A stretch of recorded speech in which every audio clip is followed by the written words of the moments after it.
Here is my real-life, almost taken story in Europe. Last summer, I spent a good 2 months studying abroad in Italy, and the last few weeks traveling around.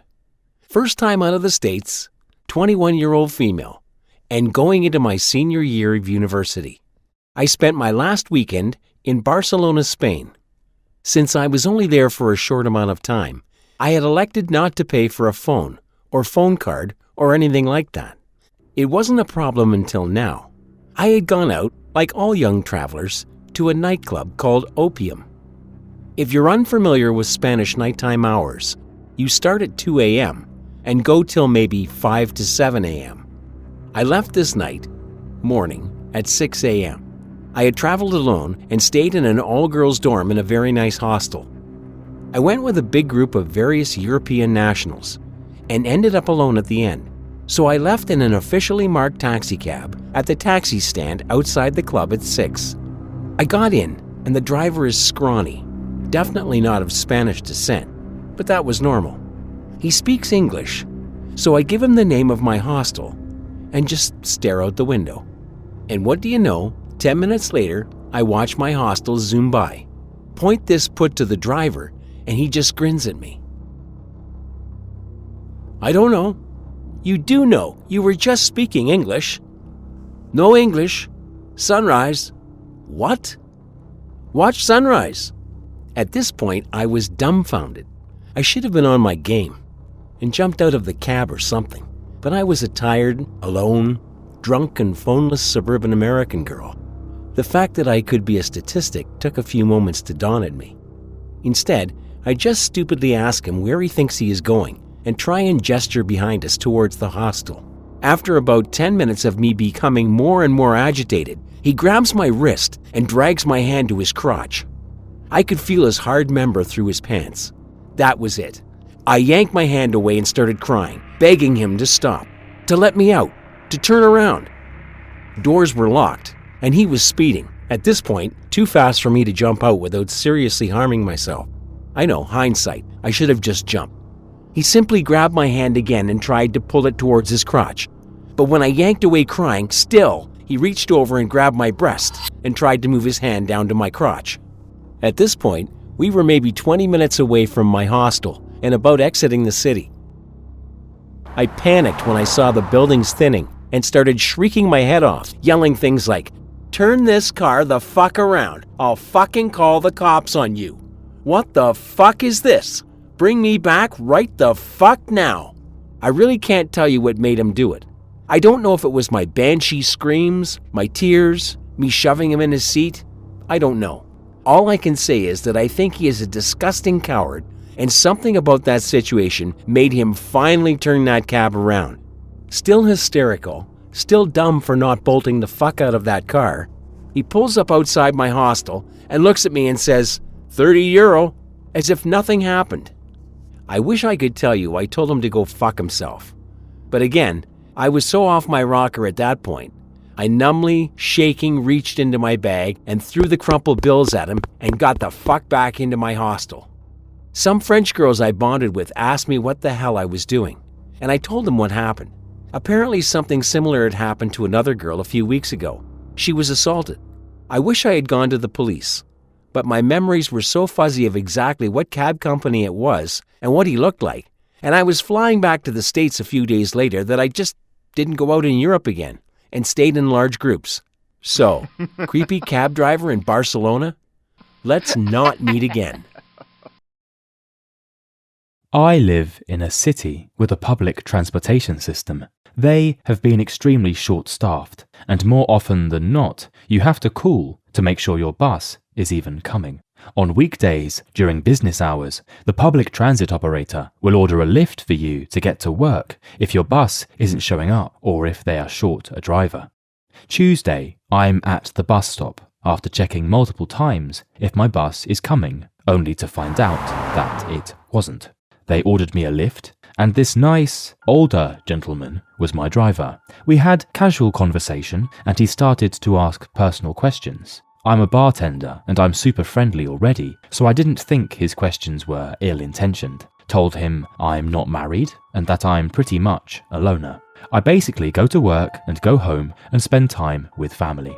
He then says, I'd marry you in a heartbeat. Again, I'm just thinking he's being funny or nice. I asked him to drop me at the downtown grocery so I could pick up some things I needed for work. When we stopped, he said he was joking and that he's married and has a son my age. Asked if I was interested in maybe meeting him. Since I have a terrible track record, I figured it wouldn't hurt meeting someone out of my circle and comfort zone, so I gave the man my number and we parted ways. The next morning, he texts me and asks if I needed a ride to work. I told him he didn't have to do that and that I was sure my bus was running. He said it would be his pleasure and he'd pick me up at my house at 3 p.m. Then, about an hour later, he asked if I wanted to have lunch with him before work. I told him I was busy and that I couldn't do that.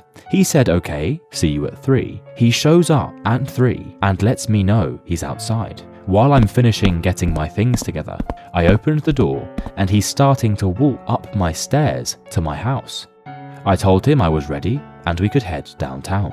When I get in the back seat, he turns around and says he has a confession. He told me from the time I took off my mask, his heart danced like a butterfly. He said that he hasn't been able to stop thinking about me since the day before, and that he'd love to spend time with me, and that he'd pay me for my time if I spent a day with him. That's when I started to feel super uncomfortable.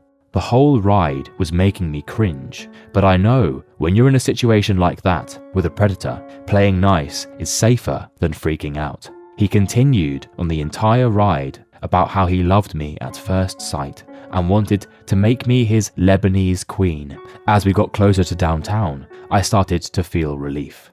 He dropped me off at my hotel and said, see you tomorrow. That evening at work, I check my phone after a bust happy hour, and he's texted me a couple times. He sent a picture of the hotel and said he'd wait for me to get off to give me a ride home. I told him I already had a ride, but thank you anyways. Thursday morning, I'm out running errands with my mum and sister. He texts me and asks how early he can pick me up because he can't stop thinking about me. I asked him to please stop and that I was with family. He continues to text me all day and evening, begging to see me, telling me his heart is aching to see his Lebanese queen. I just kept saying, please stop. Friday morning, the shit hit the fan. He tells me he loves me no matter what. He said, I told my wife about you and that I'm in love with you and I want a divorce. I told him to please don't do that and that it wasn't right to treat his wife that way. He said it wasn't my fault. They were drifting apart anyways. Then he said, I'm picking you up for dinner at 5:30 and I'm not taking no for an answer. I ignored the messages during the day and just went about my off day. Around 5:25, my video doorbell rings and he's standing on my porch for at least 15 minutes. I told him I wasn't home and that he should leave. He continues to text me and beg to come pick me up from my parents. I was home the whole time, but was too scared to let him know that. I eventually called the non-emergency police station, but he had already left by the time I got through. I filled a general report, but technically they can't do anything unless he's standing on my porch threatening me. They advised me to report through Lyft, so I did. Haven't heard anything since then, but the shit was just creepy as fuck. This was some years ago.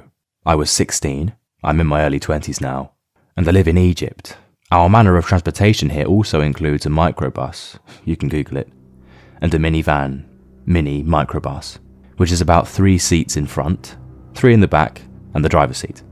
I was coming back from my high school with my certificate, and my father told me prior to get some specific bread from a supermarket that was 20 minutes away, so I thought, well, why not? I went to get some more bread and toast for me at the market. It was Ramadan, around noon, so I was fasting and thirsty, so I thought I might as well get a ride back home. I see the small microbus and I wave and ask him if he's going the same way as I, and the driver said yes. As I opened the door, I saw the first flag. They were seated in a very specific positioned way, I'm going to try to describe it, but please excuse me if I do it wrong. In the back seat, there's a guy on the left and a guy on the right, leaving a seat in the middle. In the front, there was one guy sitting on the left.